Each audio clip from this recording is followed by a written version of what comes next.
Call the meeting to order. Please rise for the pledge. I pledge allegiance to the flag of the United States of America and to the republic for which it stands, one nation under God, indivisible, with liberty and justice for all. Welcome to the October 15th, 2024 Post Falls City Council meeting. Rhiannon, please note the council members are all present with the exception of Council President Malloy, who is excused tonight.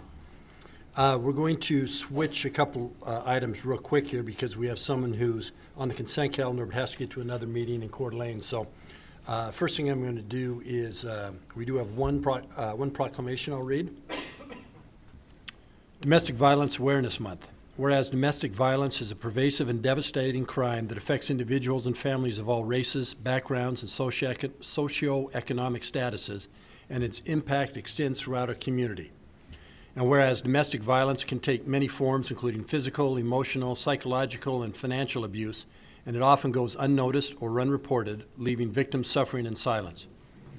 And whereas domestic violence can have long-lasting and far-reaching consequences, including physical injuries and mental health issues, and even loss of life.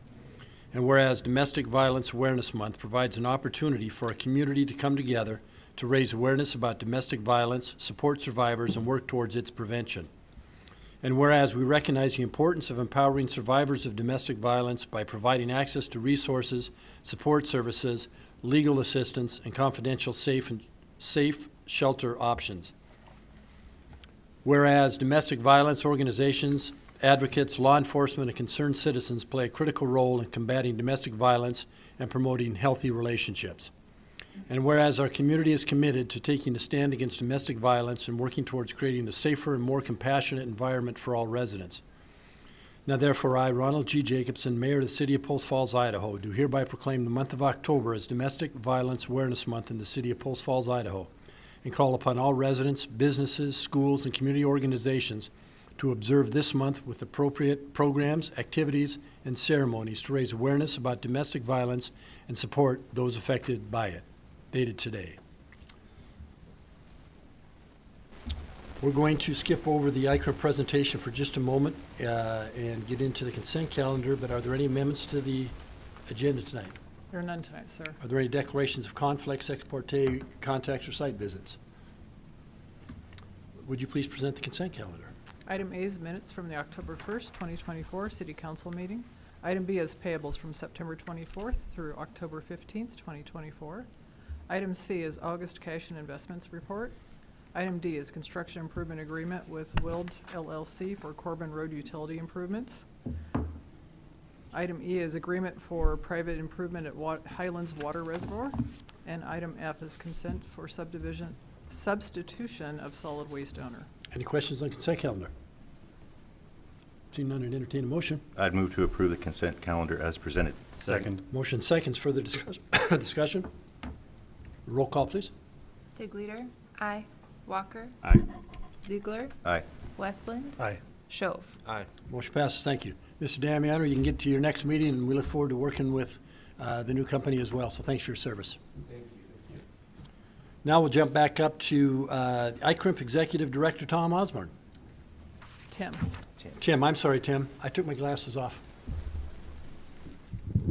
You'd be surprised how many call me Tim. I've been referred to that multiple times.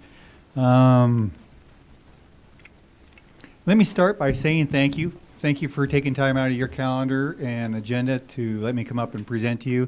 I've had meetings with Shelley in the past, but I don't think I've ever really met with the City Council, and I appreciate you taking time out. What I'm going to do is cover some topics related to what's going on in the insurance market, give you some information about ICRMP. You've probably heard of that before, but you really don't know that much about us, and give you a recap a little bit about your claims. So with that, I want to talk a little bit about insurance market. Insurance market's like any other market. It gets driven off of supply and demand. And in the insurance market, we go through cycles. They call them a soft market and a hard market. And as you look at this slide and looking, starting to the left, you start into a soft market. And a soft market has lots of insurers in it. They compete for your business. They have a tendency to undercut each other. And over time, they drive the price down to the point where they've eroded the premiums where they're unsustainable. The losses are exceeding the price that they're charging you in the form of premiums. At that point, your market cycle starts to turn. And as they undercut and the losses start to add up, your profits fall. Well, as the profits fall, the insurers start to exit the marketplace. And you have to remember, insurers are not required to offer you a renewal policy. They write you a contract for a year, and if that turns out to be profitable for them, they'll stay in the business. If not, they'll leave. And we see this fairly often in the insurance market. So as insurers start to leave, the coverage becomes harder to place. There's just less carriers to be able to place your business with. Supply and demand drives the fact that the premiums are going to go up because you have less people competing for your product. And as those premiums go up, they make profit. And then as the profit will lure people back into the marketplace. And that cycle starts all over again.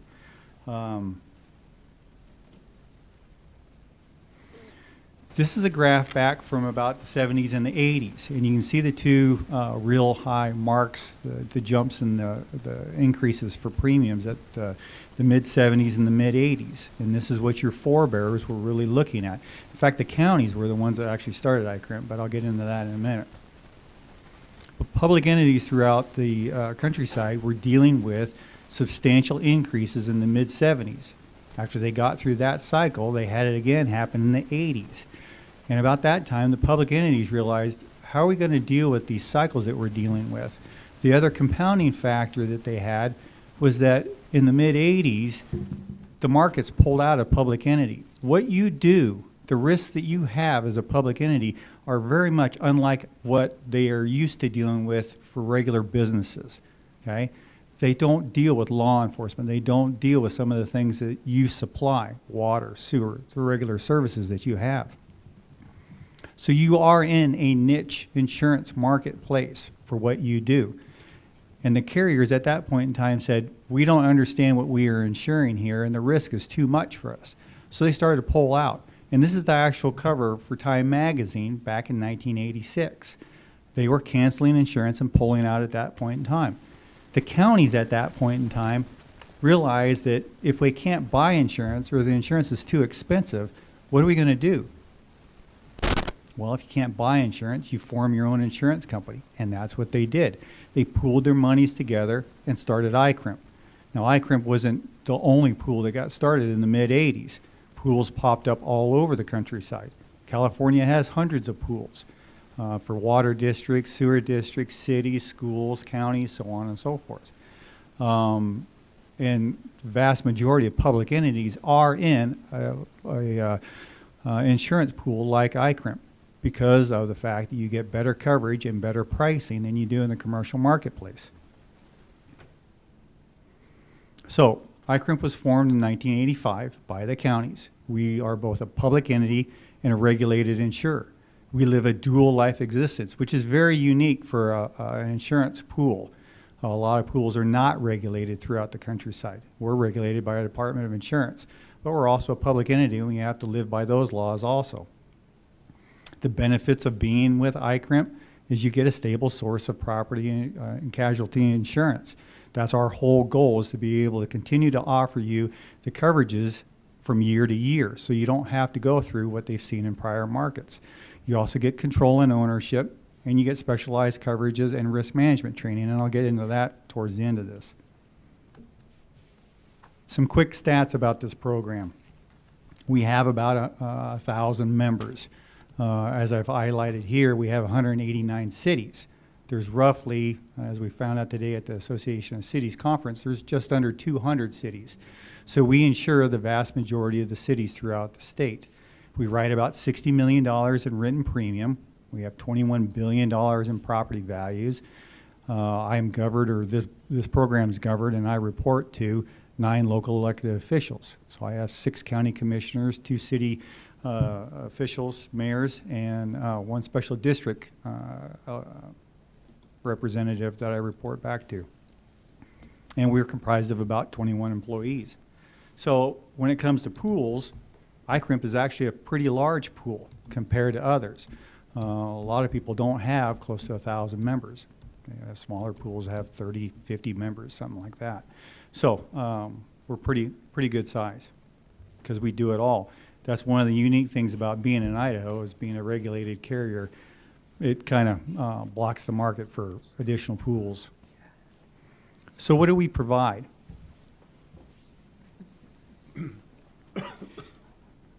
In the commercial market space, well, what we provide is a comprehensive multi-line policy.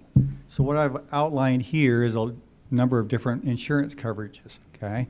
And each one stands on its own. What we do is we package all these together for you, okay? We understand the risks that public entities in this state are exposed to, and we package all the coverages that you would be exposed to and would need. A commercial market, they don't have multi-policy packages like this, or if they do, they can only lump a couple of them together. So an insurance agent would normally have to go piecemeal this together. And instead of having a nice package, you're going to have a piecemeal packet of policies from a variety of different carriers that they have to go back and recheck every year when that policy renews to see if they can get that coverage reinstated or re-upped for the next policy year. It provides continuity for the membership, and it gives you a nice, like I said, complete package for all your coverages. Let's talk a little bit about premiums, because everybody talks about how much insurance premiums have gone up. I'm sure some of you have experienced your own homeowner's insurance going up, your auto. Premium for insurance boils down to essentially two components, a rate and an exposure unit, okay? And your rate is your loss cost practically, plus all the other costs for operating the program. An exposure unit is a unit that is fairly identifiable to the losses that you are exposed to, okay? So for us, for liability purposes, we use payroll, because the theory is that the more payroll that you have, the more likelihood, or the more, if you apply a rate towards that, it's more indicative of the premium that you're going to need to get charged. For property, it's TIV. That's the insured value of your property. So you multiply those two together to come up with your premium. If your rate goes up due to losses, plus your exposure goes up because you have more people to employ, or you buy or build more property, then you have both of those factors being multiplied together, which is a compounding factor to the premium that you're getting charged. The property market that we've experienced over the last 6 years has been unprecedented, and I'm going to show it to you in the next graph. But it's been documented in multiple online journals and documents and publications. It's one of the longest running hard markets that we've ever experienced. You can see in this graph, and I've highlighted the property in the blue, dark blue line, and the volatility that you've experienced in the past. The 9/11, 2001 time frame, there was a jolt in the rate at this point in time. So this is not exposure unit, this is rate. And there was a big jump in rate due to the effects of 9/11. There was other jumps in the mid-2000s due to the financial market issues that we were exposed to at that point in time. But you can see for a longer period of time, from about 2003 to about 2017, we were in kind of a soft market, kind of like what I was highlighting at the beginning of all of this, that soft market where the prices have a tendency to get eroded over time. And in the last 30 quarters, you've had a run-up in rate that is unlike anything that we've seen in the past, where you've had spikes in the past. This is 30 quarters of consecutive rate increases, and I'll get to some of the reasons for that. As I said, you had a long reinsurance market where it was very soft. In 2020, the world changed on a number of different levels. For property, it had a lot to do with COVID. We had the lockdowns, the shutdowns, and we started the stimulus spending in 2021. While this was going on in 2022, we were starting to see more and more catastrophic losses. Now, a primary catastrophic loss is the stuff you're seeing right now with all the hurricanes that are going through Florida. But there's been a growing development of secondary losses, these being tornadoes, hailstorms, polar vortex, the fires that we've seen go on this year or throughout the rest of the country. And with the rise of these second catastrophic losses, insurers are experiencing more and more losses on their books. And remember what I said, your rate times your exposure unit generates your premium. So the more losses that we're all experiencing drives part of the premium that you're having to pay. When they spent $5 trillion in 2021 for federal stimulus, everybody probably ought to knew what was going to happen. You're going to have inflation, and it's going to drive up because everybody's got money and they're all willing to spend it at that point in time. So in 2022, your inflation peaks at 9.1%. So now you got a compounding factor. You got losses on the books that are developing, and you got inflation driving the cost to replace the property that you have exposed to. In 2022, at the end of that, about September, is when Hurricane Ian hit Florida. And you probably don't remember Hurricane Ian with all the other hurricanes that we had going on, but Hurricane Ian was a big deal. It hit Florida late in the year, and it locked up a lot of reinsurance capital. With locking up that capital, insurers could not place business with other coverages, okay? They have to be able to settle out those claims or at least get a handle on those claims before they can go and write other business. So that was additional effect. So January 2023, you had a perfect storm. You had property values that were undervalued due to the extended soft market. You had rapid inflation. You had more losses showing up on both a primary and secondary layer. And you had reinsurance capital locked up due to the hurricane. And you had no new capital entering the reinsurance marketplace. Why? Because that money that had flowed into the reinsurance market for a long period of time was now being able to place that money elsewhere because the interest rates were higher. Remember when we couldn't get any kind of return on our investments? Now you could. You can get a CD for 5% kind of a thing. Well, they are willing to place their money, to place their bets someplace else. So no new capital caused the end of 2023 or the beginning of 2023 to be an absolute collapse for the reinsurance market. Now, what's reinsurance? That's what insurers buy for insurance, okay? It's how we spread the risk. So that cost got passed through to us. ICRMP had to pass some of those costs through to the membership. We did some of that last year, and we had to do more of it this year as we're trying to deal with the increased exposure and the increased premiums that we're all having to deal with.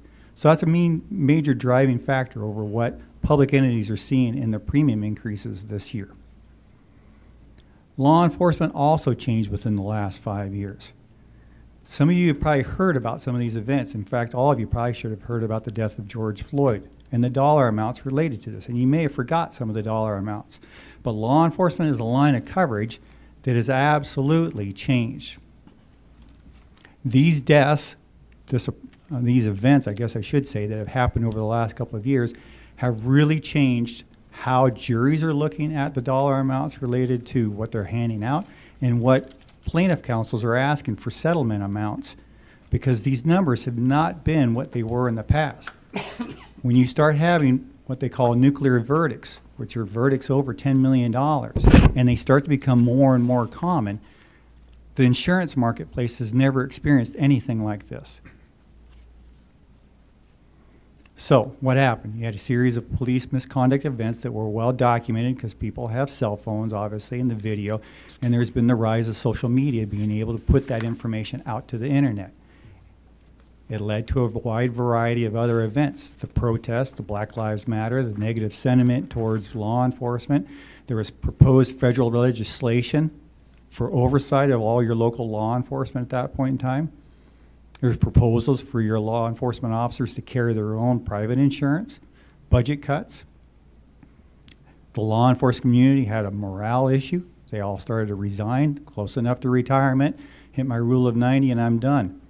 Recruitment and retention crisis now followed after that, and then there's been a relaxation in hiring standards. Law enforcement is probably one of the scariest lines of coverage that you can have as a public entity because of the dollar amounts associated with that.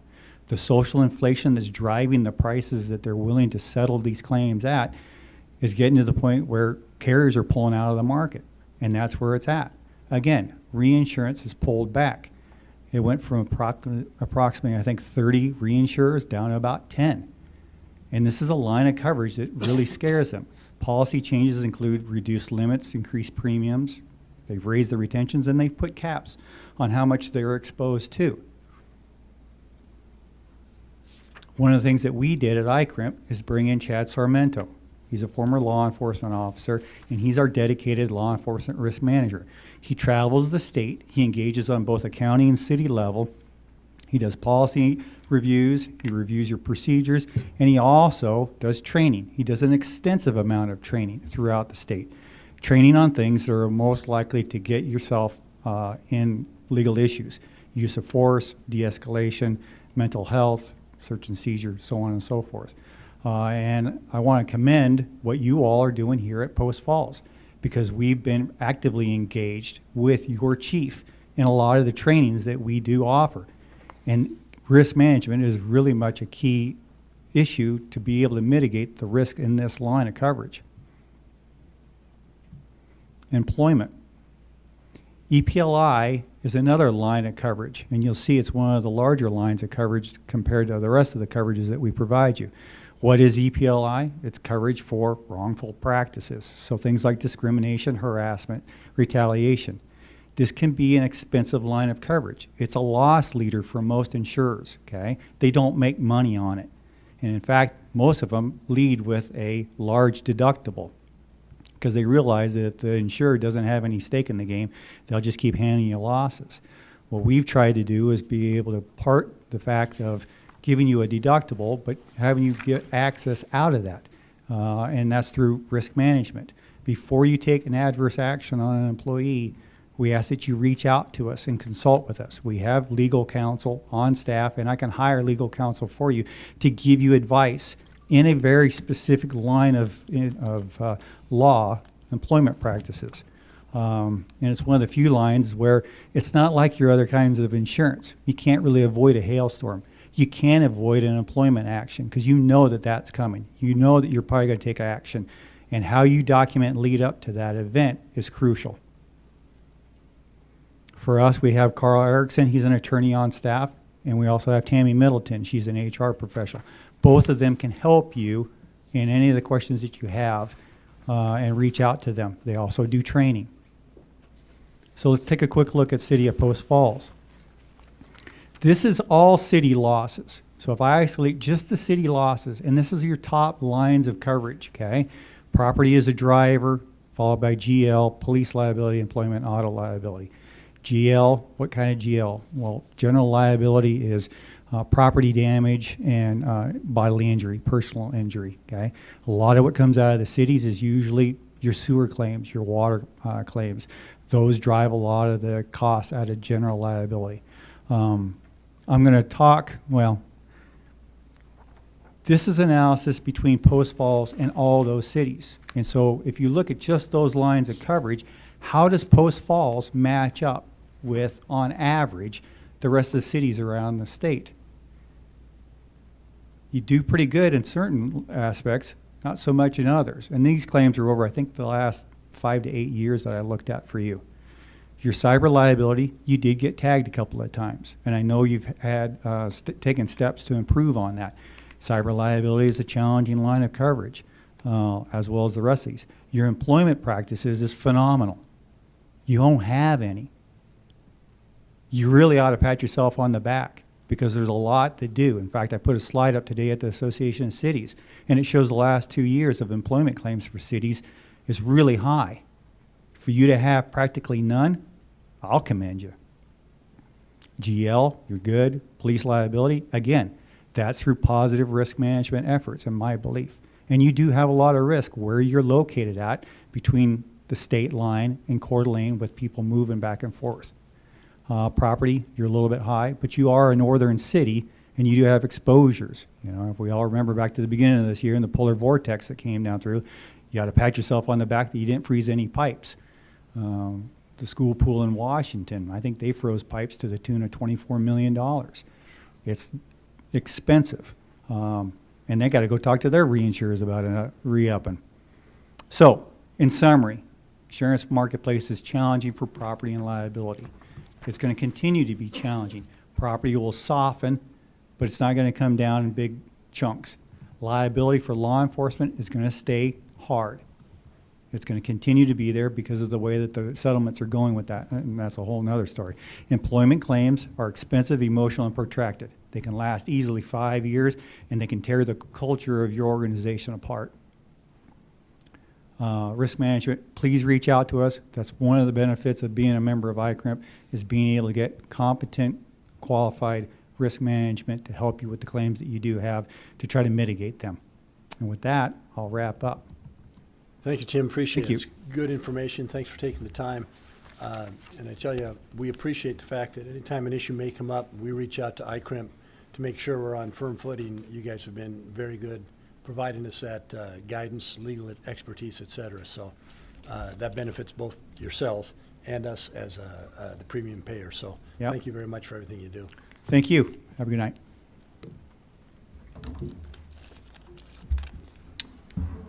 Tonight, we do have 2 public hearings. Anyone wishing to testify, form in the podium in the back, please fill it out and turn it in to Rhiannon, and we'll let you testify. The first public hearing tonight is the Shawver Autobody zone change. With that, I'll open the public hearing.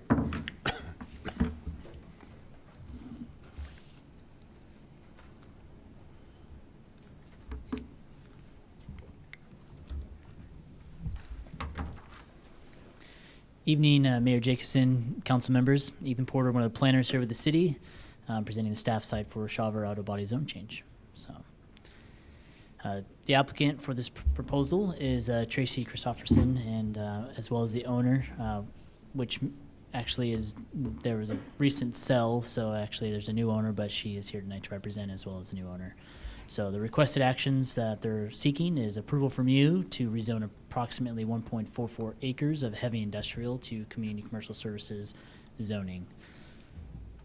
So here you can see the project located hatched in red, just north of Southeast Way, south of I-90. It's along the Southeast corridor between Potlatch Road and Spencer Street. So, some information on the site. It's commercial automotive business, has been for a while. The wastewater and water would both be provided by the city of Post Falls. The city is willing and has been providing the service already since it's an existing commercial business, so they've been established. It's just a matter of tonight going through the zone change due to a permit that triggered the zoning for the heavy industrial, which is a legacy zoning, to move that to be more conforming with zoning and having it being community commercial services. So it's kind of wrapping up that future land, or the zoning map to being more conformance, and the legacy zoning we don't have standards for any longer. So heavy industrial is not a zoning district that can be implemented at this point in time. The traffic aspect of this, it's on Southeast Way. Again, it's a principal arterial, and they've been operating and existing this business for a while, so traffic hasn't been an issue for that site. Looking at the zoning, kind of like what I was mentioning, that dark gray is going to be heavy industrial, so there's a lot of it kind of in this area north and south of Southeast. The lighter gray is going to be just the industrial zoning, which is the implementing zoning district we have currently for industrial. The red is going to be community commercial services. The orange is the high density residential. The pink is limited commercial. There's the dark brown there, which is residential mobile home park, which is also another legacy zoning that we have. And then the yellow is going to be single family R1 zoning. So that kind of gives you context of the zoning in there. Southeast corridor is pretty much made up of commercial and industrial, so as you can see from this map. We look at the future land use designation for zone change. So looking at this property, it's commercial, which is that red on the map to the left there, or yes, left. So basically, all of north to southeast way is going to be that future land use designation of commercial. To the south there, that pink is going to be business commercial. So that kind of gives you the context for future land use designation. It is within the southeast east focus area there, kind of centered to the south there, just along Southeast Way. And so looking at our review criteria and the compatibility for the zone change, we kind of look at that future land use designation, which again, commercial, that red, the CCS there, which is bold and underlined, is an implementing zoning district. we look at the focus area, Southeast East, which looks at incentives, promote infill development within this area, and then opportunities to beautify the Southeast corridor. So kind of tie that in with some goals and policies of the comprehensive plan. We look at goal 1, which staff report does label probably more goals and policies. I'm just going to highlight a couple, but goal 1, grow and sustain a balanced, resilient economy for Post Falls, providing community prosperity and fiscal health. And then those goals that kind of support that, or excuse me, the policies that support that goal would be looking at policy 2, the applying the revising zoning designations with careful considerations, looking at that future land use mapping, compatibility with surrounding land uses, the goals and policies of the comprehensive plan, and related master plans and such. So this kind of ties in with that, existing building or existing structure, existing business on site. Again, this is just kind of becoming in more conformance with our zoning code, since they're getting out of a legacy zoning into a community commercial service implementing zoning that we currently have. So, and we have standards for that. We don't have standards for heavy industrial. And so, excuse me, looking at goal 7, plan for and establish types and quantities of land uses in Post Falls, supporting community needs in the city's long-term sustainability. Policy 86 kind of speaks this a little bit, helping to retain, promote, and expand existing businesses and industry. So, working with the local businesses, again, they're established. It's just kind of transitioning from a legacy zoning to an implementing zoning district. So that kind of ties it all together, kind of looking at incentive for the future with that future land use designation of commercial. Being zone CCS would allow future development, whether they sell or redevelop the site. We have commercial standards to apply to that, as well as provide that commercial aspect in our land use table, so they have a guiding factor of the uses on the site, which would help support the Southeast corridor as well. That third review criteria we're looking at is that demonstrable of adverse impact upon delivery of services by the political subdivisions that provide public services within the city. So we do send notice out to jurisdictions and those agencies around to get comment, feedback, any issues that they may see based on the proposal.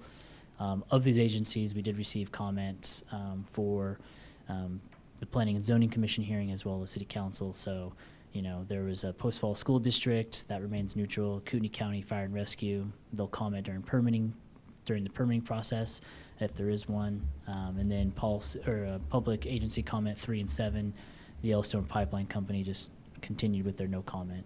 Public Agency Comment 4 was the Police Department, who remained neutral. And then we had Post Falls Highway District. They don't have a comment.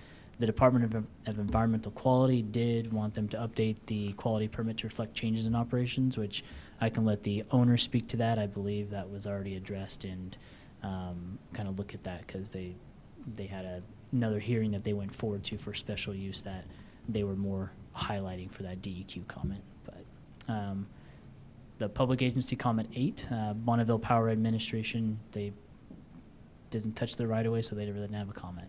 So based on these comments, there was nothing really shown as being an impact or hindrance for what they're requesting. So it would be, looking at that demonstrable adverse impact if anything was there. So there's the zone change review criteria, and I would stand for questions you have for staff. Questions for Ethan? Can I get the story of this a little bit? So it sounds like we have a business in Post Falls that pre-existed at some point our current land use document that we're following. They're asking to not actually change their business at all. They just want to do something. Correct. This was triggered through a building permit, and so the building permit looking at development on the site. Okay, so they want to improve their business. Correct. And Yes. we are making them go through all of this to implement a zone that doesn't actually allow for the business that they do, except with a special use? Well, the special use was the commission to decide on. That was just their, that was for kind of separate. They had a paint booth use in there, and then within the Okay. CCS zone that they're requesting, that special use would then be required. Is that what the business is a paint? It's an ma- automotive. Okay, Automotive repair. I can let is the that applicant. allowed in the CCS? Automotive repair? Automotive. Oh, go for it. So the issue is they're applying for an expansion of nonconformity. So when you're in a Okay. nonconforming situation, which is their business in a heavy industrial, they wanted to get a building permit to do an addition to their facility, so expand their business.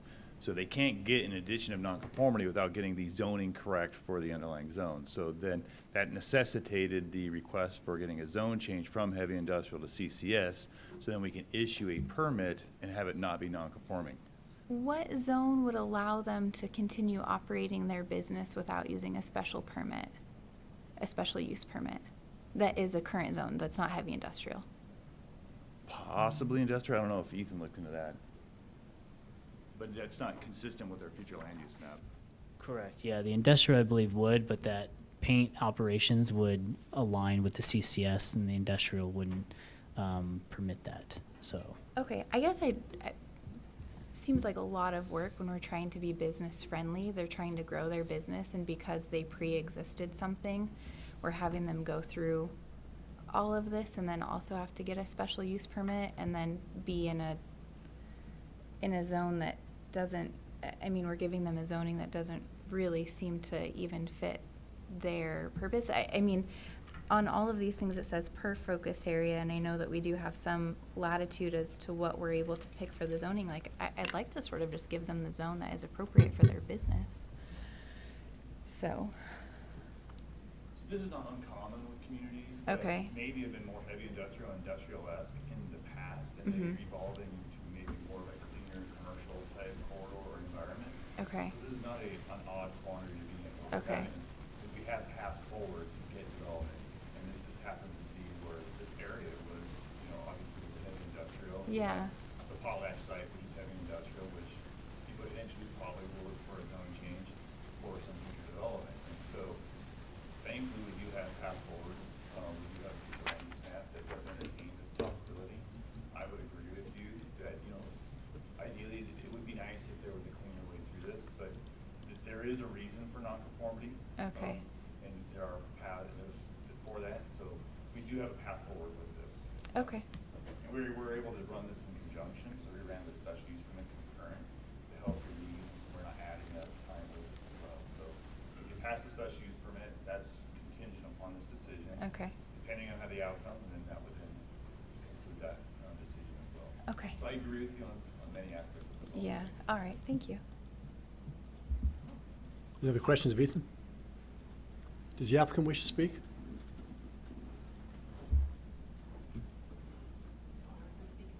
Yeah, does the applicant wish to speak? Name for the record when you get up, please.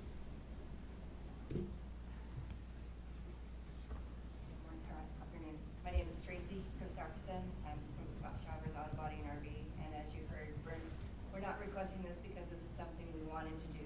It's something we have to do to make our business any bigger. We needed to put on a parts room so that our technicians will be a little more efficient, so they don't have to go from building to building to look for their parts. They can go to one spot. Can you Excuse speak excuse just me a one little mo- closer? excuse me one moment. Do you need a I microphone? don't know that she's.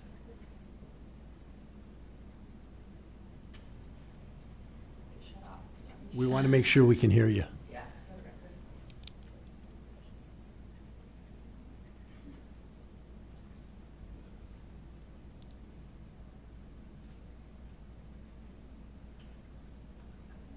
No, it wasn't. It's off, so the battery, which we just changed.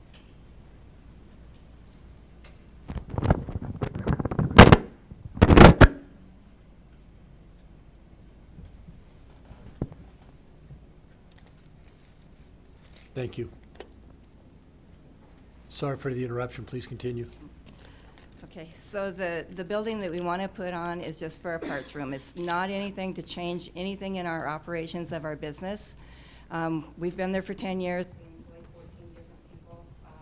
We provide a service to the customer that they can't get at a regular shop like a Crash Champions, one of the larger chain stores, because they just don't do just everything we can do. Like if they have a self-pay they want to do, a lot of the corporate policies won't allow them to do some of the things that we can offer our customers. So we do offer a niche service plus the RVs. And we We've been there for 14 years. We've been permitted for our paint booths. We've been through the DEQ. We're permitted with DEQ. I did contact Sean Sweetapple after our last meeting with planning and zoning, and the letter that he put in the meeting is a standard form, and he stated that if we were not doing any change in operations, there was no other requirements that we needed to fulfill. So the special use permit is something that we have to have in order to get the community services. Rezoning, which is what the future land map is going towards, so we don't have a choice with any other type of zoning in the area that we're at, and we are not gonna move. I mean, that's where we've been established for the last 10 years. I don't see us causing any adverse effect to anything. We're not changing any operations. We've been there, we operate in the same time frame as other businesses that are in the area. We're there Monday through Friday, which all the other businesses that run those as well. It's an unfortunate situation that we're in, having to go through all these steps just to put on a parts room. But we've always tried to be compliant, and we applied for our first permit when we got our new paint booth in 2020, and everything went smoothly like that. When we applied for this one and found that we had to rezone, we had no idea that there was going to be an issue like we have had. We're just a kind of a mom and pop situation, so it's not like we're going to expand beyond our means or anything like that, but we just want to be able to be more efficient within the boundaries that we have and make our more better use of the space we do have to get us more efficient, to be able to get our customers' vehicles in and out in a more timely manner. I think that pretty much covers everything that I was going to say. I'm not sure if there's anything else I need to add. I'd just like to say that times change, and oftentimes when someone does want to expand, it requires changes. So sorry you had to go through this, but thank you for going through this. Mr. Mayor, can we take a break? We're still experiencing issues, and so we can't, her testimony's not being picked up. Okay, let's take a 5-minute recess, and then we'll have you come back up, all right?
Yes.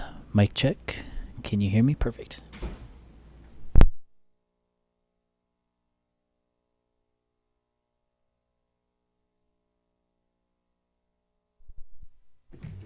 Yeah. I'm going to call the meeting back to order. And I'll just finish my comment. You know, sorry you had to go through this, but oftentimes when you expand, if you want to improve a house, you might have to put all the improvements in. So again, sorry we had to do it, but thank you for doing it. You're a valued business in our community, and we appreciate you going through the process. Are there anyone wishing to testify? No. That I'll close the public hearing. So we got to go through the steps, correct? That's correct. All right. So we'll let Field read through these, and then we'll discuss and/or debate afterwards. Yeah, so this is a zone change, so it's a little bit different than the annexation and zone change. So we're not doing an annexation legislative decision, so we're jumping just right to the zone change criteria. So the first criteria is the proposed zoning district consistent with the future land use map and focus area currently contained in the currently adopted Post Falls Comprehensive Plan? Clearly, yes. That's the reason we're doing it. Just to add on to that, a little bit of why, the focus area, if you don't mind. Because the focus area is CCS and the requested zone is CCS. No, the focus area is commercial and the requested zone is CCS. Thank you. Moving on to the second review criteria. Is the proposed zoning district consistent with the goals and policies contained in the currently adopted Post Falls Comprehensive Plan that are relevant to the area under consideration? Yes. It helps keep an existing business here, and I guess that's really all we need to say for that one.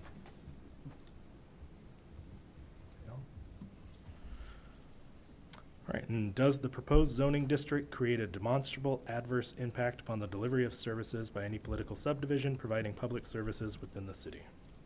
No, there's no real change to any of the activities, and none of them raised any objections. So. So having that on the record, council, any discussion you want to have? I'm curious if the applicant would be open to having a development agreement that didn't allow residential in that CCS zoning. That zoning does allow for residential in that area, should you sell the property or choose to do that. So that would be my question. I think that's totally unnecessary. I'm not in favor of adding any encumbrances that we don't need to onto this. Well, I think that the zone is commercial.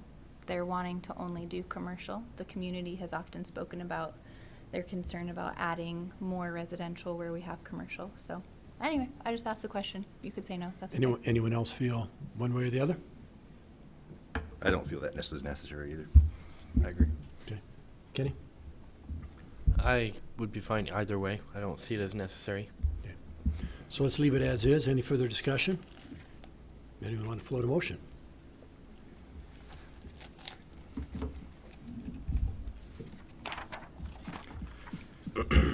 I move to approve the Shawver Autobody zone change.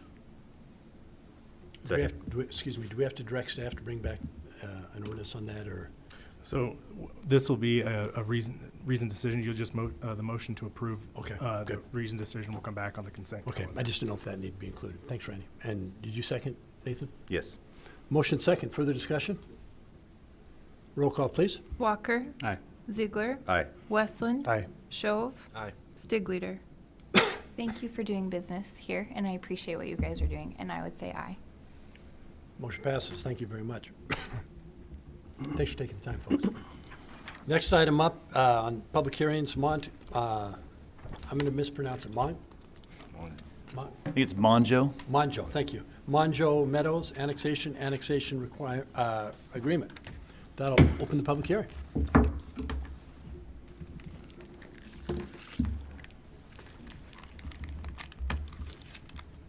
Good evening, Mayor Jacobson and members of City Council. Yes, this is the Mongeau Meadows 2024 annexation, file number ANNX 243. John Manley, Planning Manager here with the City of Post Falls.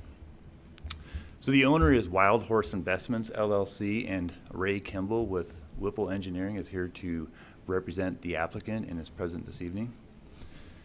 So the applicant is requesting an annexation for approximately 5.8 acres to be zoned R1 single family in the City of Post Falls. You can see there that the Planning and Zoning Commission did forward a recommendation on August 13th for the requested R1 single family zoning designation. Project location is as you see here in the red hatched, east of Idaho, west of Syringa. It's due southeast of the terminus of Quail Run Boulevard where it meets with East 16th Avenue.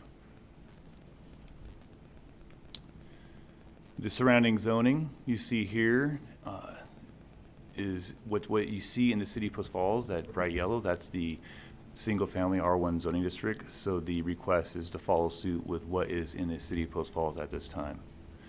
To the east, I will mention at this time, that is the first phase of Mongeau Meadows. So what they're requesting is to annex and do the first addition to that. With what is in the county, you can see that's large lot, single-family development. To the east, though, just a bit, you do see some smaller lot, county development, single-family. Some additional information here. You see the wastewater and water. The service provider is the city of Post Falls for that. The current use on the site is large lot, single-family currently, and it is over the Rathrum Prairie Aquifer. 16th Avenue is a major collector. I believe the staff report kind of goes into a lot more detail of the compatibility of the use adjacent to that major collector. You also see here that, and the staff report mentioned to it, that upon development, you will get the right-of-way dedication and additional frontage improvements on the south side of 16th Avenue on this site. So this kind of starts going into the first two review criteria where we start looking at the future land use map and the goals and policies aspect of it. So here you see the future land use map is the lighter yellow. That's that low density that supports development up to 8 dwelling units an acre. And that's the site located at that location with the future land use.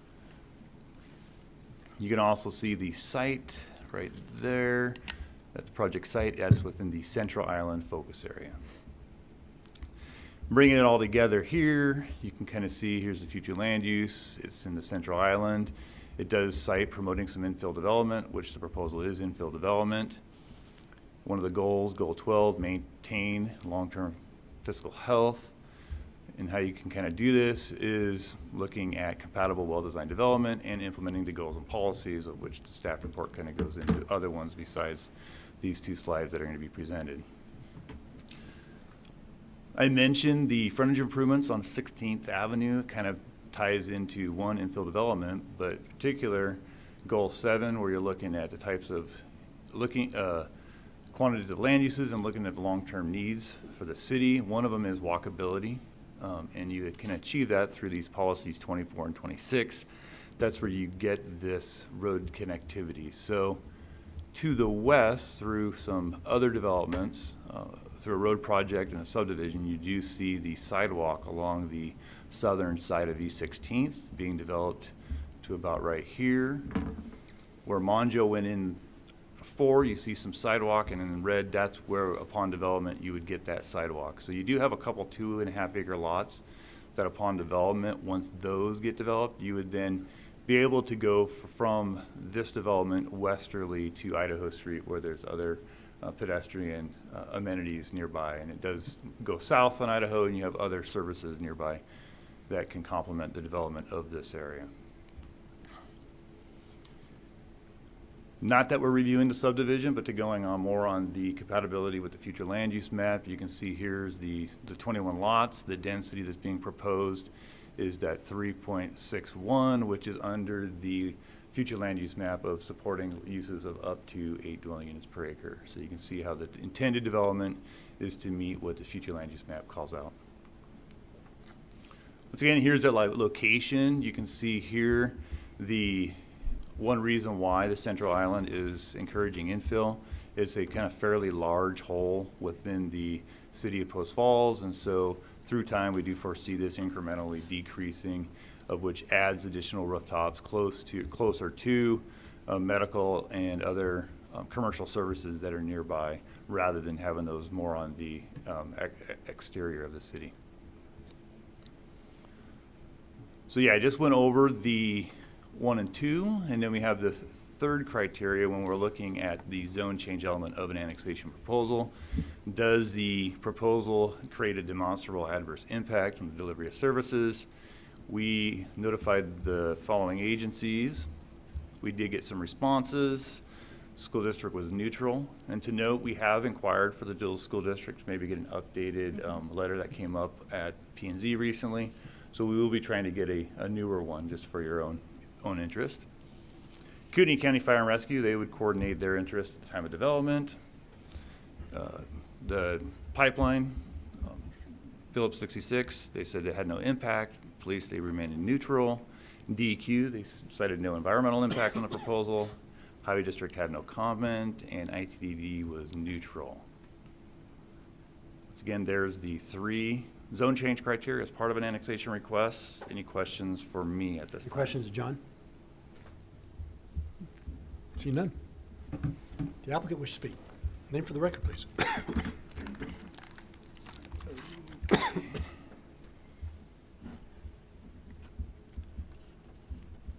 There you go. Thanks, John. Good evening, Mayor and Council. Ray Kimball for the record, here representing the owner. John, thank you very much. You always do a fantastic job on the staff report, so I'll try to keep this as brief as possible, but still go over all of the appropriate points. So as you can see here, the site is located in yellow. So that green area you see there is all of the county zoning in the vicinity. As you know, this is all this is the infill pocket, and annexations within the infill pocket are completely voluntary, as in you have to be connected to the city, but also when the city isn't forcing anyone in that county pocket to annex, even though anyone, Aunt Sally from out of town rolling through town to come visit, probably would never know that it was county inside the city of Post Falls, completely surrounded. So, as John mentioned, this is the future land use map, or excuse me, the existing zoning map shows R1, and the proposed annexation is R1. Prior to that, obviously the future land use map also shows it as low density residential, which is what we are proposing. With regard to the annexation criteria, is it consistent with the future land use map? Yes, it is consistent. Future land use map says low density residential. R1 is an implementing zone in the R1 or in the low density residential land use category. With regards to the focus area, and we talk a little bit about in the comprehensive plan how it's got to meet all of the policies, the transportation master plan element, the sewer master plan. It expands the sewer system in conformance with the sewer master plan. 16th Avenue is a major collector, and so the only way that the city gets the right of way for free is during these annexations. And so in voluntary annexations, if the city were to decide that they wanted to just bring it in as a city action, that the right-of-ways would stay the same as they are today, and then any widening project would either have to be project-driven or application-driven, or the city would have to purchase it, which is why annexations like this are so beneficial for the expansion of the city's transportation system, because that right-of-way does actually come in for free. Is it consistent with the central island focus area? Well, yes, it is, and those key policies within that central island focus area include promoting infill development, prioritizing annexation opportunities, and supporting development patterns that are interconnected and provide pedestrian connectivity. And so we have the Mongeau Meadows subdivision immediately right next door. That is a subdivision that we designed and built about 3 years ago or so. And this is just an add-on to that, so this is the first addition to that. Second criteria, well, here's again talking about the central island. Other annexation criteria, so is it consistent with the goals and policies of comprehensive plan? And I'll dive a little bit deeper. I don't really talk too much about the goals because those are very broad. Really the policies are where the rubber meets the road. And so policy 2, this is to apply or revise zoning designations with careful considerations, including future land use map. It meets that. Compatibility with surrounding land uses, low density residential, adjacent properties are low-density residential, meets that criteria.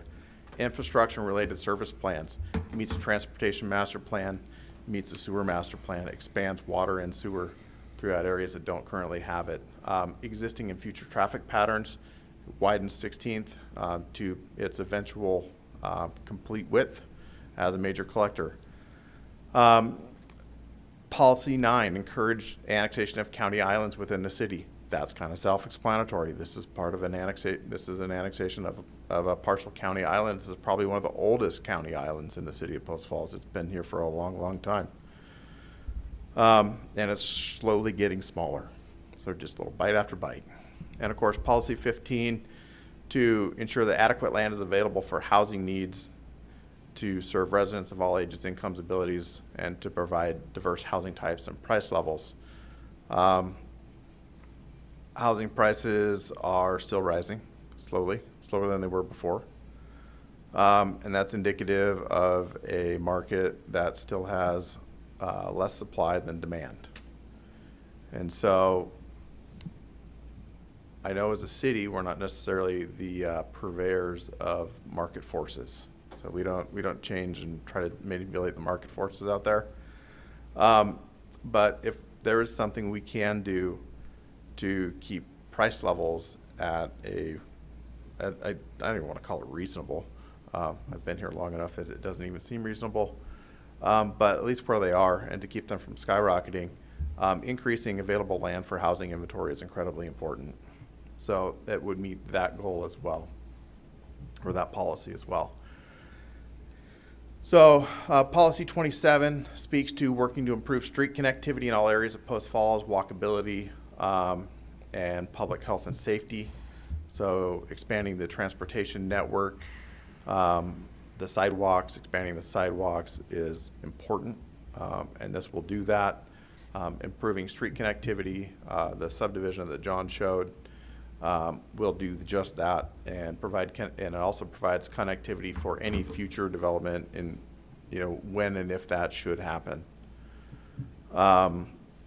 Policy 33 speaks to that the annexation should implement Post Falls Transportation Master Plan. I talked to that with regards to 16th being a major collector, and how that the construction of the subdivision following the annexation will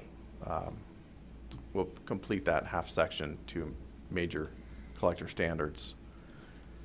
And of course, does the proposed zoning district create a demonstrable impact upon the delivery of services? And based on the comments provided by the agencies, there is no demonstrable impact to the negative. And with that, I would be happy to address any questions or Mr. concerns Kimball? you may have. No. Okay. Thank you. Thank you, Mayor, Council. Wishing to testify.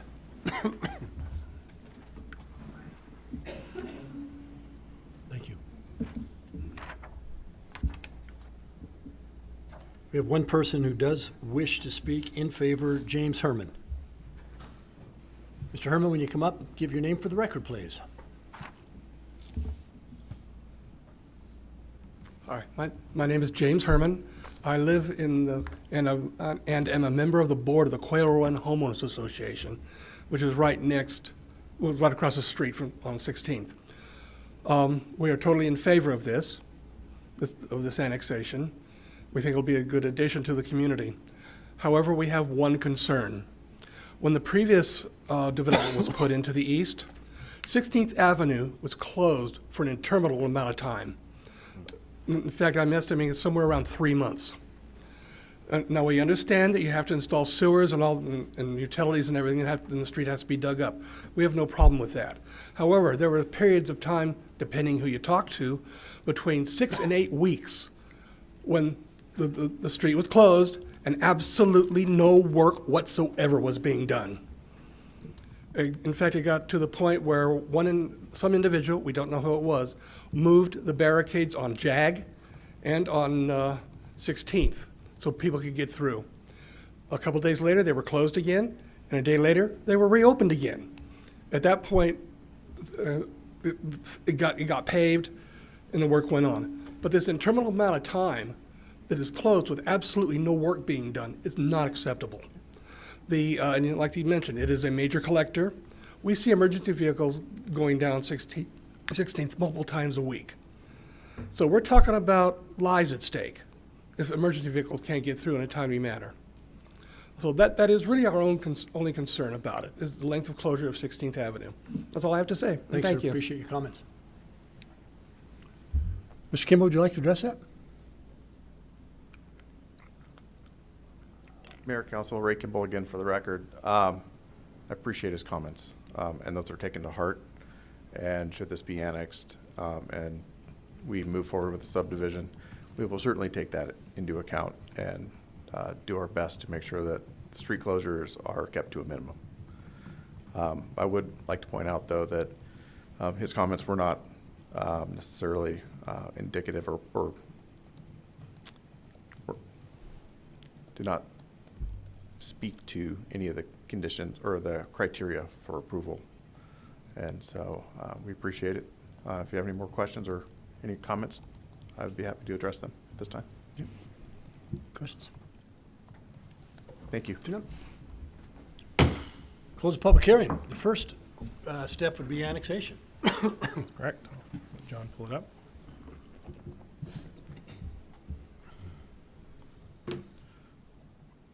I guess we can take up the first one.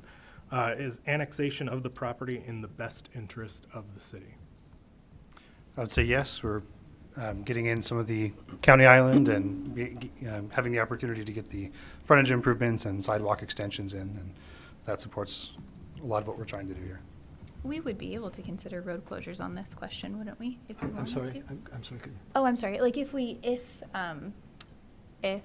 the road closure was a problem for residents on this question, we would be allowed to consider it, correct?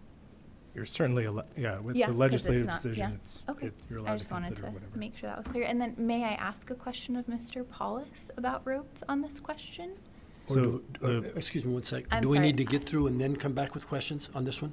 if there are questions of staff, you would have to reopen the public hearing to go over those. Okay, and I'm happy to do questions that and give the if you want. It's an easy question. It's still outside of the But public I'm I hearing. think I happy have a to- similar question, so I would Okay, support let's that. do that. Yeah. Let's reopen the public Sorry. hearing. And Mr. Paulus, could you come up, please? Does that work for you, Samantha? Yeah, I'm sorry. No worries. I should have done it earlier.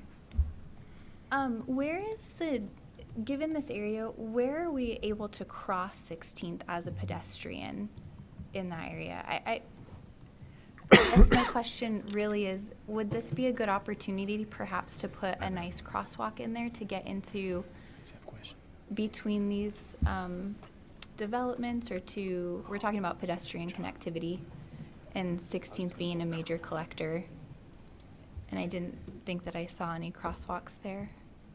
John's going to help me with bringing up the existing aerial imagery in that area. Well, I'm hoping that this slide on the PowerPoint will.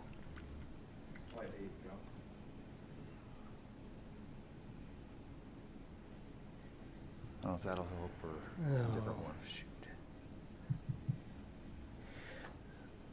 So normally we would look, if you take a look at where Mongeau Meadows, the original subdivision is, normally with a T intersection on 16th Avenue, we would have provided a crosswalk at that location. I can't tell from here if we did or not. I would look at with the subdivision going in, that where the sidewalk is going to be, and this is a subdivision issue, but with the development of the subdivision, that we would put in a crosswalk to get from Quail Run Boulevard to the south side to allow for the connectivity at that location. They're not proposing any road access points within that subdivision out to 16th, but Oh, so Quail Run won't go south across 16th. no, it will not. I If see. it did, that would be a real obvious, we'd have, or at least real obvious from my perspective, we would have crossings That's in all kind of four what I was directions. thinking. But with the subdivision going in, back one, There's a subdivision there. and But there's right about in this location is where we would probably end up with a crosswalk, or about there, depending on how that lines up exactly with the roadway. If we're having to rip up the road to do this, is that something that we can manage? Repeat that, please. If we're having to like rip up 16th to put this development in, is that something that we can manage, putting the crosswalk there since we're adding 27 homes? 21, yeah. The way it's managed is that they're responsible for tying into existing city improvements per our standards. Our standard is to have a ADA accessible crosswalk at least on one of the legs of a T intersection, which Quail Run Boulevard is. And so we would have them put it in with Quail Run. Okay. And it really doesn't increase much the damage or impact of 16th Avenue. It's putting in a ped ramp on the north side and a receiving ped ramp on the south. They'll be putting in curb, gutter, and roadway widening. And stripe it, correct? What was And that? stripe it for a Um, crosswalk? questionable on that. We do not stripe every crosswalk. If you drive down, say 15th and 16th Avenue in the section between Idaho Street and Spokane Street, there's a lot of crossroads in there where there are pedestrian crosswalks, but they aren't all striped. Otherwise, we would have stripes on every intersection and signs on every intersection. And I'd call that sign pollution, which does nothing to help encourage safety. We try to put signs where there's the highest likelihood of people crossing or if there's a known safety issue with visibility. Okay, thanks. You're Answer your welcome. question, Samantha? Well, I think so. It sounds like Quail Run is gonna have what they already have, but there won't be anything on the south side of 16th. Where is it? Kelly Lane, since Kelly Lane doesn't go all the way through, but the road that they already put all the way The through. road that they already put in, I would have to go back and take a look and see if Well, they did. maybe if you would just evaluate 16th in that area to see if there's a natural crossing that we should put in, because it seems like a long stretch with a lot of houses and not a crosswalk. Yeah, and if that's the case, then I'll have to work with the street department to get that you. prioritized. But we can take a look at that. Thanks, Rob. Thanks. And we have one more. Just real quickly to address the question about the delays in the connecting to city services, was that, and I appreciate Mr. Kimball addressing that as well, because I think that's a big part of us being good service to our neighborhoods. My question is, was that delay caused by developer issue, or was that something within the city that we can kind of monitor? I think and there's a control? number of issues that led to that delay. One of the things that the city has done in the past from the engineering department is we do not collect a performance bond or surety for a project until they want to go to final plat if those improvements are not done. One of the areas we've bumped into a problem similar to that is that a contractor comes in, they have an initial schedule, they drag their feet, and if we don't have a performance bond, it's hard to hold their feet to the fire. So what we're starting to do now, and the Corbin Meadows project is one of those that we've done this, is when the developer is wanting to open up an existing roadway that the public utilizes, that we're going to be collecting the performance bonding for those road improvements prior to them getting started with construction. So that way, if we have a problem and we get no response from them, we have the ability to pull that bond, go through the proper steps to do that, and get that road fixed and opened up to the public sooner. And that way, we have the hammer to force them Yeah, to have an work enforcement, quicker yeah. as well. Thanks, Rob. Is that acceptable? Because, well, this construction will close that south end of Quail Run then, I think is what we're seeing, right? So you like won't be able to get out of that neighborhood if they close 16th right there? Now that you're just bringing it up. If they close 16th at Like where this they're. location for this widening, the subdivision immediately to the east would be able to head up and go east down 16th Avenue. But what about to the north? To the north, the Quail Is that Run right? subdivision has a number of other routes out. We do take a look and we do try to limit the amount of full road closures. Gotcha, okay. thanks. Well, and I think, and I don't want to put words in your mouth for the public comment, I think it's understandable when we have infrastructure connection Yeah. that we're going to have a temporary road closure. It was more the duration of how long it took. Yes. So if we're addressing that with an enforcement policy, I think that's Yes, and fantastic. we are going to be working to do a better job of holding the contractors to their feet on those issues. Any other questions, Rob, before I close the public hearing again? Sorry. That's all right. Now I'll close the public hearing again. All right, so we were on the annexation review criteria. Oh, yeah, we should let Mr. Kimball address any on rebuttal if he's so inclined. Ray, were you okay with that, or do you need to address anything? Good, thank you. Because I could reopen it You again. could reopen. Sorry. Now, you Good asked catch. about the annexation. Mr. Westland responded. Yes, Mr. Westland responded. Was there anything else? Anybody else for or against? I would say, and I think it's worth repeating, I've said this in the past, that I don't think the city needs to annex property just for the sake of annexing unless it adds value to what we're trying to accomplish. This particular property does, I think, really help the city connectivity in many ways. One of the goals of the city is to reduce those islands. I would rather have an annexation that increases our infrastructure efficiency and safety that is already within the existing geographical footprint of Post Falls rather than looking at an outlying area. So I would be in support of this. Yeah. Josh, okay. I agree. Kenny? Samantha, anything else to add? No. Okay.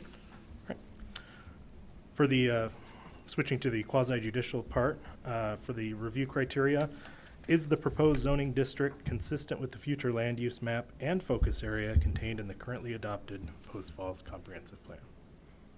It is. Low-density residential is the focus area, and this R1 zoning is consistent with that. And I think there was some testimony about the Central Island focus area, about infill development. Are we all in, I know you mentioned it in the annexation part, are we all in agreement on that? Yeah, it's infill.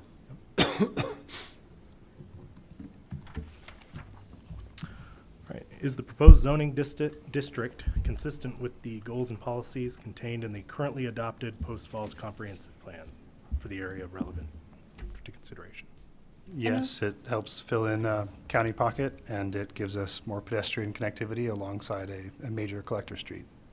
Samantha? I think there were a lot of goals and policies named, but the two that I think are actually applicable are policy 27 and 33, which specifically talk about sidewalk and pedestrian uses.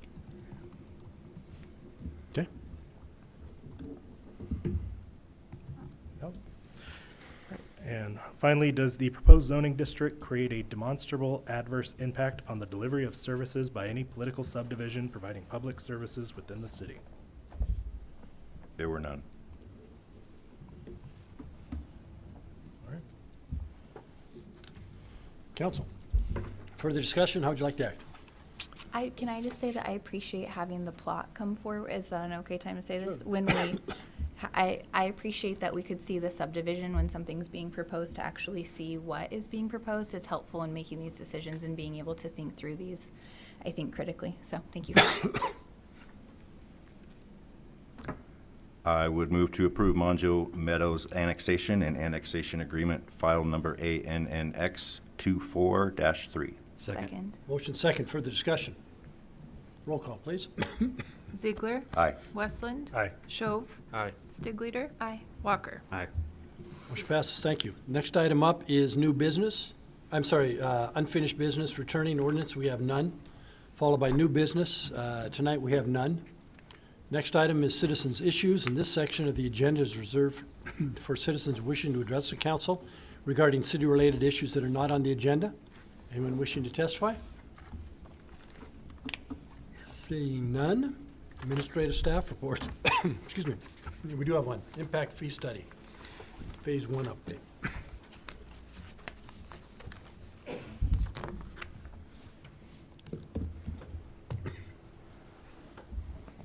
All right. Mayor, Council. Bob Seal, Community Development Director for the city. So I'm here tonight with Melissa Cleveland. She is with Welch Comer Engineers. And she'll go ahead and stand up adjacent if she feels like it. I'm going to be covering most of the update. If you have specific questions, Melissa may be able to answer them better than myself. So we've got Welch Comer as well as FCS Group and Iterus are the three primary companies working on this update. Again, we're just here to kind of give you an update tonight as to where we stand on phase 1 of the development impact fee study. We did, I guess I'll cover that in a second, but what phase 1 is covering is the methodology and the alternatives that we're kind of looking at. So we're looking at the methodology as to how we calculate impact fees for the pieces of parks, police, and transportation, as well as the multimodal piece. And we're also looking at how growth is occurring within the city.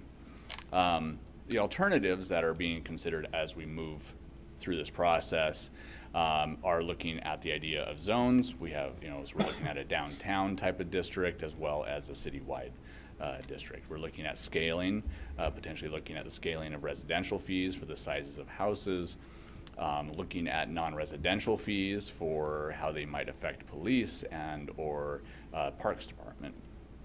And we're looking at where multimodal really fits best. Does it fit best as a standalone piece as it has been done recently or for the past few years?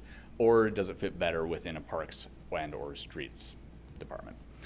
Phase 2 will be when we actually get into the fee calculation and the report and the implementation of it. That is not yet contracted. So we're going through this process first. This is where we're at today. We did contract originally for this back in April, I think we were here. Yeah, in April, and then we contracted in May.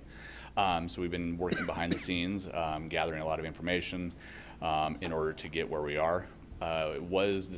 This information and then some was presented at the Planning and Zoning Commission last month, because the Planning and Zoning Commission works also duals as the Development Impact Fee Advisory Committee.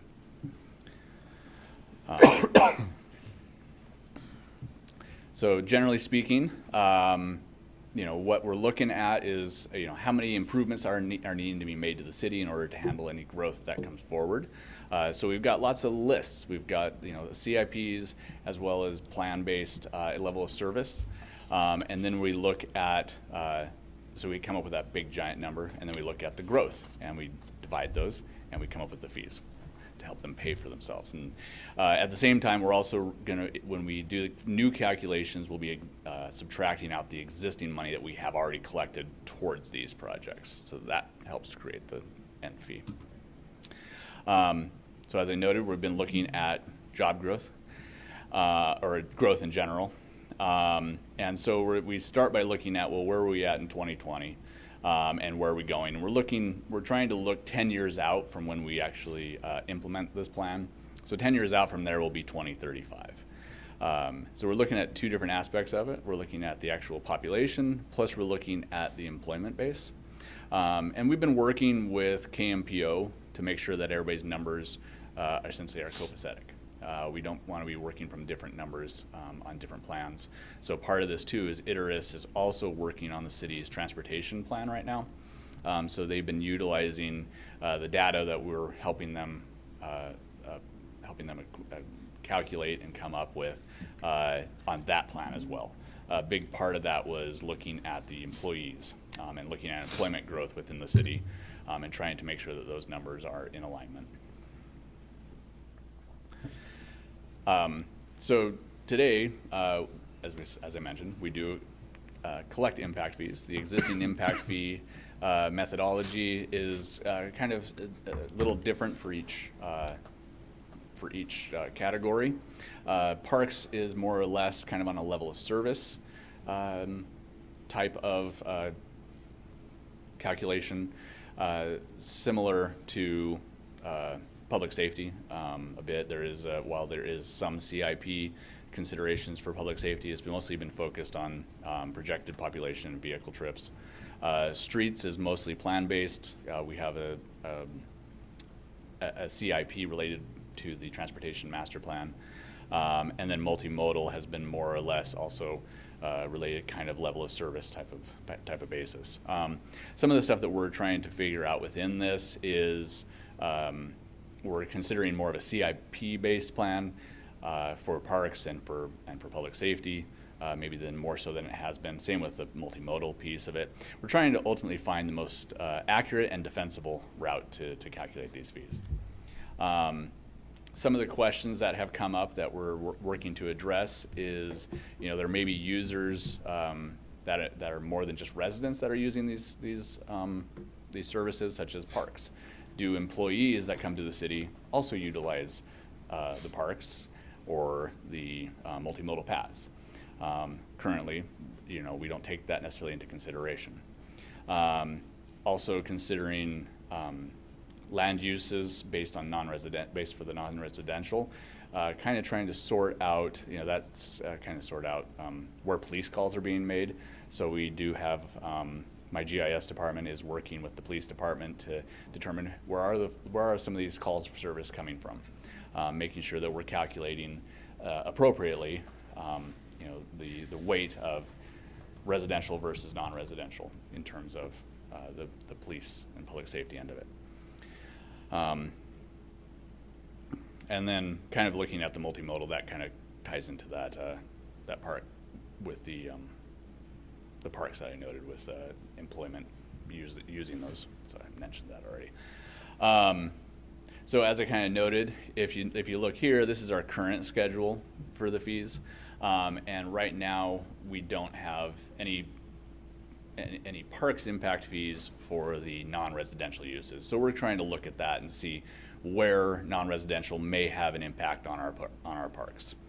I noted the single-family aspect to this, scaling those fees by size of house. So, an 800 square foot house is unlikely to have the same effect on the system as a 3,000 square foot house. So trying to find that scaling as to how that works best. And we were on a meeting earlier today, and Melissa noted that there is a cap to that, where you don't see additional impacts from a single family house just because it's 10,000 square feet. It doesn't mean it's twice as impactful as 4,000 square feet. So we will find a cap within that.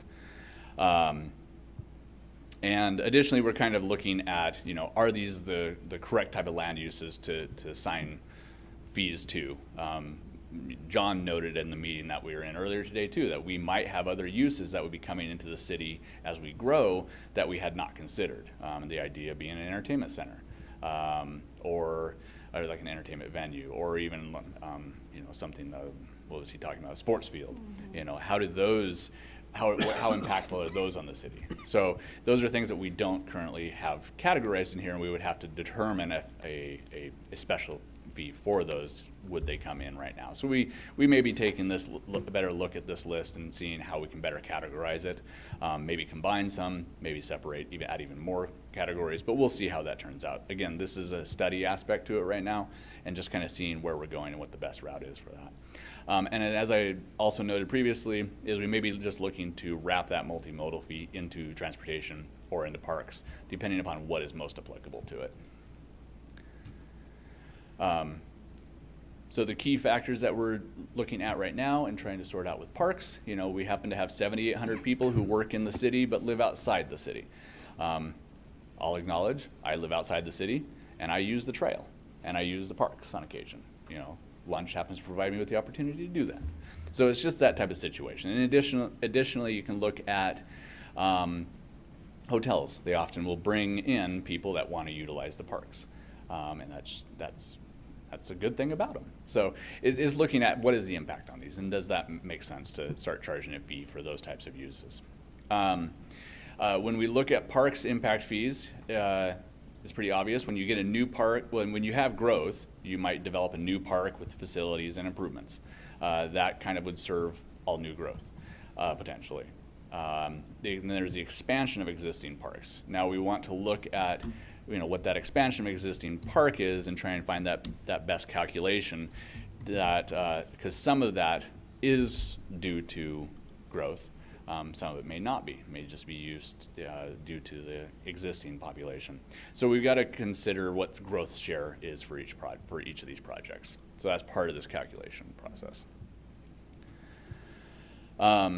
Again, with the police department, you can note the proportionate share in here, where it notes that the residential proportionate share is 88.7% of the police at this time, whereas non-residential is listed at about 11.3%. So this is just kind of looking at, again, the population within the city, and then the non-residents working inside the city, and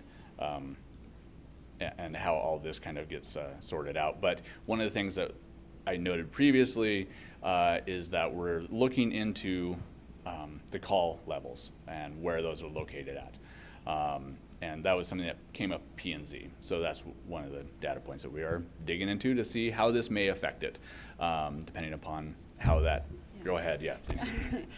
Yeah, he's correct. So it's often a difficult data source to come at, really, to really understand a call for service and what land use it applies to, because it's often, noted by address, and also sometimes it's just in the middle of the street. It's a traffic stop or something like that. So we're working with them, and if we can get a good kind of defendable data set, then we'll use it. Otherwise, going back to just this type of analysis is also defendable. But it was something that the Planning and Zoning Commission asked us to look into.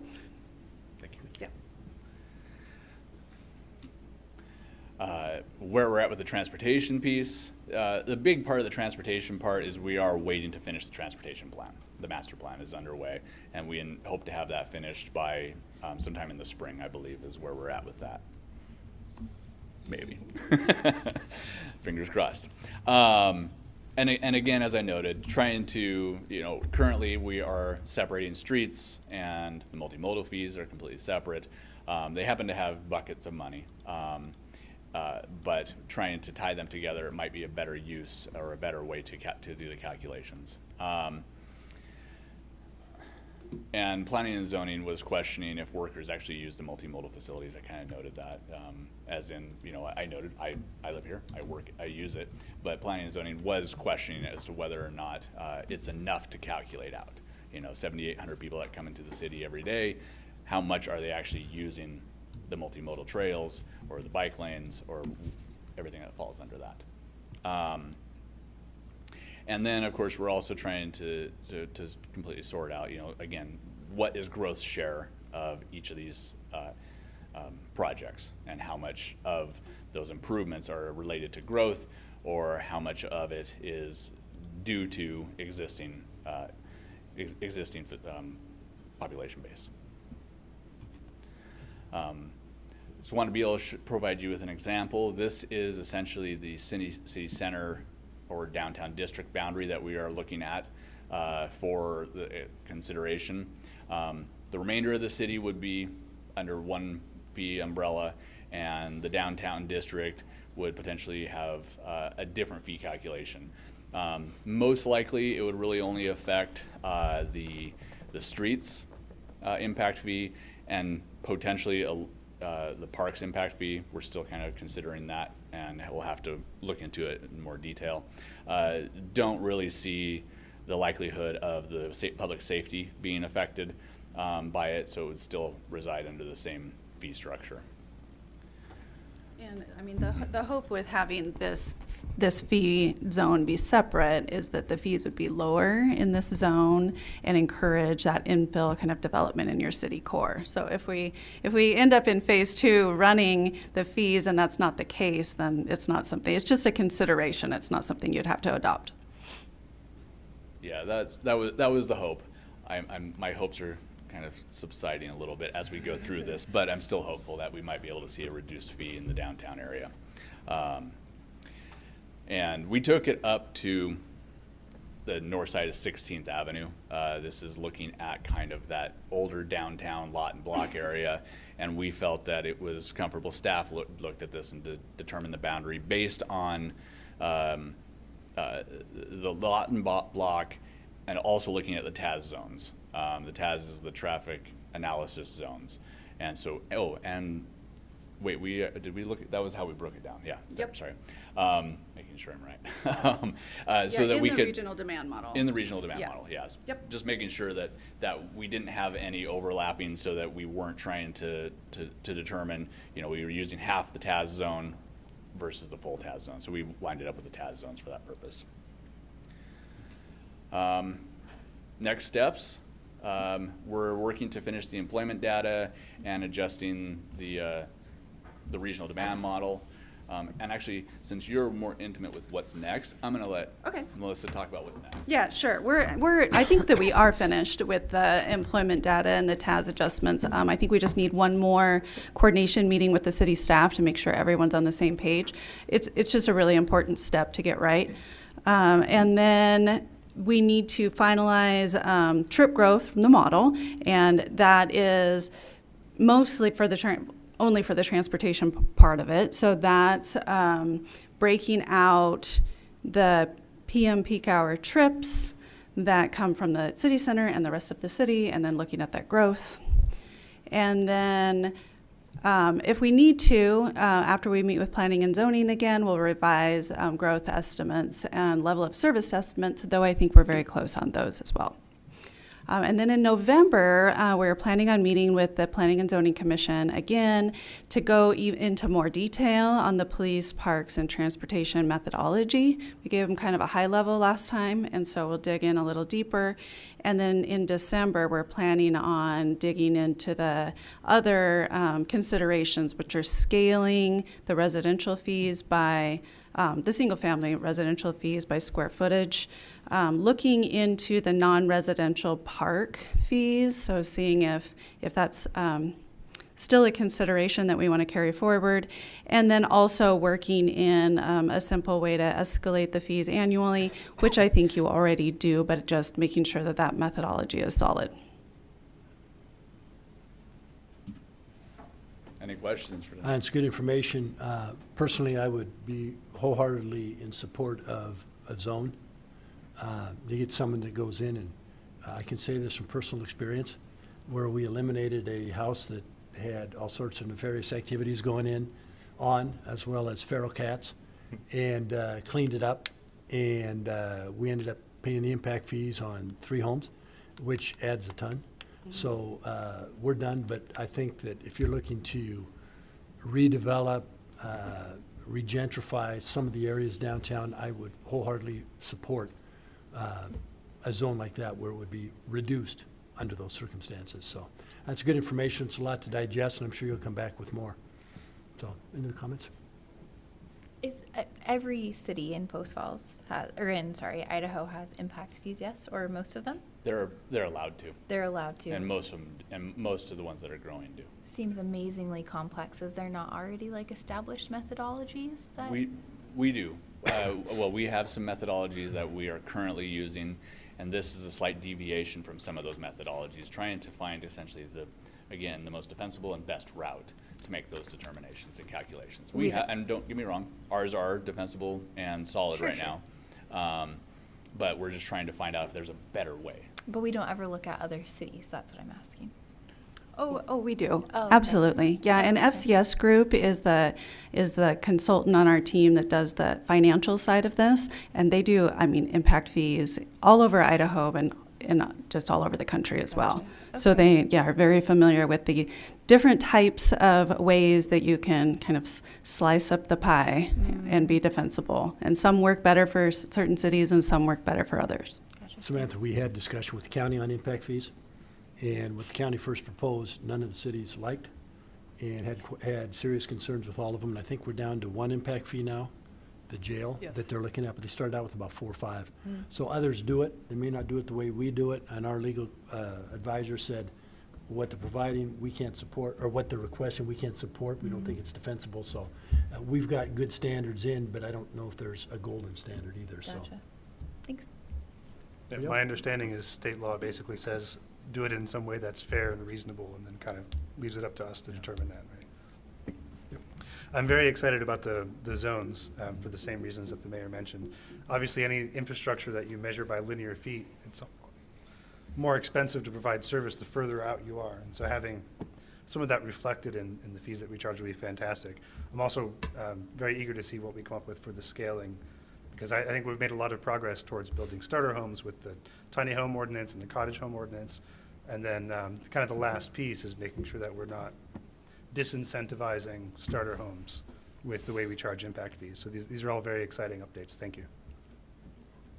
Thank you, guys. We'll be back later. Perfect. Next item, mayor and council comments. I'd just like to apologize for not making our last meeting. I want to thank Council President Malloy for stepping in and running the meeting. Council comments. We do not need an executive. I'll take a few here. Oh, I'm sorry, I forgot, Randy. I knew it. I'm sorry, I forgot about it. Yeah. Sorry about that. Yeah, so I had the opportunity with staff to ride along on a CityLink bus tour ride along. So we got to take the Post Falls route kind of through, and there's a few pictures of it. The first thing that struck me is that the buses here are very clean. I've ridden public transit systems in a number of other cities where you don't really want to touch anything or sit down, but these are all very nice. It feels nice getting in, and everything is clean, and there's a lot of accessibility with space for wheelchairs in the beginning, in the front of the bus, and the wheelchair accessible ramp that can come down. It makes it easy to get everybody on and off. So there are some of these stops that are kind of nice, that are along Celtice, closer to Coeur d'Alene, which I believe they did with urban renewal dollars, putting these in recently, where they've got kind of this covered area and a little bench, and it's not really enough to protect you from snow or sideways rain, but at least it's something, right? It gives you a place to sit, and there's a little trash can there and everything.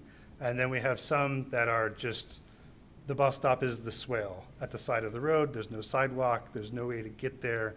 There's a post and there's a sign, and there's a lot that could be improved. This one is Idaho and 15th. There's a little homemade bench that somebody put out there, so at least there's a spot to sit. Most of them don't have that. And there are some of the signs. That white box is supposed to show the minutes after the hour when the bus comes. So we'd like :33 for every 33rd minute, right? After the hour the bus comes, and you just can't read some of them. They're a little faded. There's another one that's just, the bus stop is right there. There's a little bit of construction debris that is a makeshift bench. My understanding is that the ADA compliance rules that are supposed to help make these nice are actually counterproductive, because we can't touch it unless you go all the way. We can't do incremental improvements. And so if we do anything to improve it, all of a sudden we've got to go all the way, and then it's tens of thousands of dollars per stop. So the regulations that try to help us out usually end up getting in our way, which is a common frustration of mine. But in general, it was a good route. I think it serves the city pretty well. There's definitely a population in the city that relies on this for daily needs. I think the route through Post Falls covers a lot of important places. It stops by the 3rd Avenue Market. It stops by senior centers. It stops through the downtown. It goes up Spokane and then down Idaho. So a lot of the sort of core neighborhoods have easy access to the bus routes. There's definitely a lot that could be improved, and it's probably a good idea for us to be thinking about what should this look like in 5 years or in 10 years. At the mayor's meeting, the county was asking us to maybe have a little more input on what this looks like. So maybe we'll have a workshop on that at some point. But anyway, that's kind of my take on it after riding through. Thanks, Randy. Appreciate it. Anybody else? I knew that was coming. I forgot all about it, so sorry about that. No executive? No executive tonight, sir. Next motion is? Adjourn. All those in favor? Aye. Meeting adjourned.